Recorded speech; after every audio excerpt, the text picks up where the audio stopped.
ఇంట్లో bread slices ఉండిపోయా? అయితే ఈ బ్రెడ్ ఉప్మా మీకోసమే. చాలా ఈజీ అండ్ టేస్టీ రెసిపీ. ఇది ఎలా చేసుకోవాలో చూద్దాం. ఒక 8 బ్రెడ్ స్లైసెస్‌ని ఇలా ముక్కలా చేసుకొని పక్కన ఉంచుకోండి. ఇప్పుడు ఒక కడాయిలో బటర్ ఏసి, ఈ బ్రెడ్ ముక్కల్ని అందులో ఏసి కొంచెం కలర్ చేంజ్ అయ్యేంత వరకు వేయించుకోవాలి.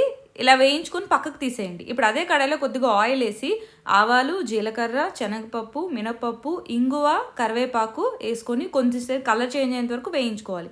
ఇప్పుడు ఇందులో 2 సన్నగా తరిగిన ఉల్లిపాయలు వేసి కొంచెం కలర్ చేంజ్ అయ్యేంత వరకు వేయించుకొని ఇందులో అల్లం వెల్లుల్లి పేస్ట్ వేసి పచ్చివాసన పోయేంత వరకు వేయించుకోవాలి.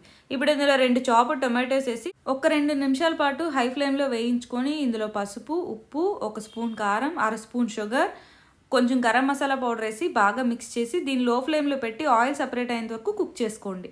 ఇప్పుడు ఇందులో మనం ఆల్రెడీ ఫ్రై చేసి పెట్టుకున్న బ్రెడ్ పీసెస్ ఉన్నాయి కదా, అందులో వేసుకొని ఈ స్పైసెస్ అన్నీ దానికి పట్టించాలి. ఇప్పుడు స్టవ్ ఆఫ్ చేసి చివరిగా కొత్తిమీర ఆకులతో గార్నిష్ చేసుకోండి. ఇష్టం ఉన్న వాళ్ళు నిమ్మకాయ కూడా పిండుకోవచ్చు.